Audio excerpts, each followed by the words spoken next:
അശ്വിൻ പാലാഴി നമുക്കൊപ്പം തത്സമയം ചേരുകയാണ്. ആലപ്പുഴ ചേർത്തലയിലെ തിരോധാന കേസുകളിൽ 24 ഇന്ന് പുറത്തുവിട്ട വെളിപ്പെടുത്തൽ പരിശോധിക്കാൻ അന്വേഷണ സംഘം തീരുമാനിച്ചു.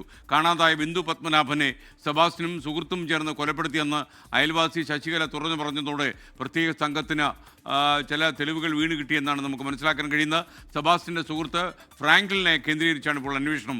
വീട്ടമ്മ കൈമാറിയ ശബ്ദരേഖയും സംഘം പരിശോധിക്കും. അശ്വിൻ പാലാഴി നമുക്കൊപ്പം ചേരുകയാണ്. അശ്വിൻ, വിവരങ്ങൾ. ഈ കേസുമായി ബന്ധപ്പെട്ട് ബിന്ദു പത്മനാഭൻ കേസുമായി ബന്ധപ്പെട്ട് പുതിയതായി പുറത്തു വന്ന വീട്ടമ്മയുടെ വെളിപ്പെടുത്തലിൽ വിശദമായ അന്വേഷണത്തിന് ഒരുങ്ങുകയാണ് ആലപ്പുഴ ക്രൈംബ്രാഞ്ച് സംഘം. ഈ കേസുമായി ബന്ധപ്പെട്ട ഈ വെളിപ്പെടുത്തലൊക്കെ നേരത്തെ തന്നെ 2 ദിവസം മുന്നേ തന്നെ ക്രൈംബ്രാഞ്ചിനോട് വീട്ടമ്മ വെളിപ്പെടുത്തിയതാണ്. ഈ ശബ്ദ സന്ദേശവും ക്രൈംബ്രാഞ്ച് സംഘത്തിന് കൈമാറിയിരുന്നു. ഇതിൻ്റെ അടിസ്ഥാനത്തിൽ ഈ കേസിൽ ഈ ശബ്ദ സന്ദേശത്തിൽ ആരോപണ വിധേയനായ ഫ്രാങ്ക്ലിനെയും ഈ കാര്യങ്ങൾ ഈ സ്ത്രീയോട് പറയുന്ന സോഡ പൊന്നപ്പൻ എന്ന് വിളിക്കുന്ന പൊന്നപ്പനെയും ക്രൈംബ്രാഞ്ച് സംഘം വിളിച്ചു വരുത്തി ചോദ്യം ചെയ്തതാണ്. പക്ഷേ ഈ ഓഡിയോ റെക്കോർഡ് പൂർണ്ണമായും തള്ളുകയാണ് ഇരുവരും ചെയ്തത്. അതിൽ പറയുന്ന കാര്യങ്ങളെക്കുറിച്ച് തങ്ങൾക്കറിയില്ല എന്നുള്ള ഒരു മൊഴിയാണ് രണ്ടുപേരും നൽകിയത്. എന്തായാലും നിലവിൽ ഈ വീട്ടമ്മ ഈ ആരോപണത്തിൽ ഉറച്ചു നിൽക്കുന്ന സാഹചര്യത്തിൽ അത് വിശദമായ അന്വേഷണമാണ് ക്രൈംബ്രാഞ്ച് സംഘം ലക്ഷ്യം വെക്കുന്നത്. ഇരുവരെയും തുടർച്ചയായി വിശദമായി തന്നെ ചോദ്യം ചെയ്യാനുള്ള തീരുമാനത്തിലാണ് ഉള്ളത്. ഒപ്പം പ്രത്യേകിച്ച് ജോലിയൊന്നുമില്ലാത്ത ഫ്രാങ്ക്ലിൻ കഴിഞ്ഞ കുറച്ച് വർഷക്കാലം കൊണ്ട് തന്നെ അതിസമ്പന്നനാവുകയും ചേർത്തലയിൽ വലിയൊരു വീട് വെക്കുകയും ചെയ്തിട്ടുണ്ട്. അങ്ങനെ ജോലിയൊന്നുമില്ലാതെ എങ്ങനെയാണ് ഈ സാമ്പത്തിക സ്രോതസ് ഇയാൾക്ക് ലഭിച്ചത് എന്നുള്ളൊരു അന്വേഷണം കൂടി നടക്കുന്നുണ്ട്. ഈ ഫ്രാങ്ക്ലിൻ്റെ സാമ്പത്തിക ഇടപാടുകൾ പരിശോധിക്കാൻ കൂടി അന്വേഷണ സംഘത്തിൻ്റെ തീരുമാനമുണ്ട്.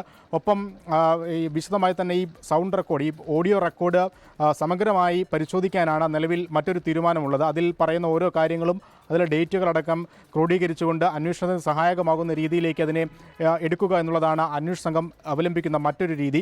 എന്തായാലും ഈ പറയുന്ന കാര്യങ്ങളിലൊക്കെ എത്രത്തോളം ആധികാരികതയുണ്ട് എന്നുള്ള കാര്യമാണ് ഇനി അറിയേണ്ടത്. അതിന് ഈ വീട്ടമ്മയുടെ മൊഴി ഒരിക്കൽ കൂടി രേഖപ്പെടുത്തേണ്ടതുണ്ട് എന്നുള്ളതാണ് അന്വേഷണ സംഘം പറയുന്നത്. എന്തായാലും നിലവിൽ കോട്ടയം ക്രൈംബ്രാഞ്ചിൻ്റെ ചോദ്യം ചെയ്യലിന് ശേഷം ജില്ലാ ജയിലിലേക്ക് റിമാൻഡിലേക്ക് വിട്ട സെബാസ്റ്റിനെ ഈ ബിന്ദു പത്മനാഭൻ കേസിൽ പുതിയ വെളിപ്പെടുത്തലുകൾ വന്ന സാഹചര്യത്തിൽ കസ്റ്റഡിയിൽ ആവശ്യപ്പെടാൻ കൂടി ഒരുങ്ങുകയാണ് ആലപ്പുഴ ക്രൈംബ്രാഞ്ച് സംഘം.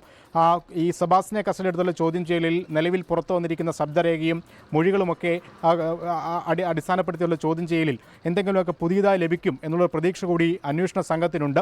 എന്തായാലും അങ്ങനെയുള്ള പുതിയ നീക്കങ്ങളിലേക്ക് കടക്കുകയാണ് ഈ ബിന്ദു തിരോധാന കേസുമായി ബന്ധപ്പെട്ട അന്വേഷണ സംഘം. കൊലപ്പെടുത്തി എന്നുള്ള വലിയ വെളിപ്പെടുത്തൽ അത് ഈ കേസിനെ സംബന്ധിച്ച് മുന്നോട്ട് പോക്കിന് വലിയ നിർണായകമായ ഒരു വഴിത്തിരിവ് തന്നെയാണ്. അതിനെ അത്രത്തോളം കാര്യമായി തന്നെ അന്വേഷണ സംഘം പരിഗണിക്കുന്നുമുണ്ട്. SKN.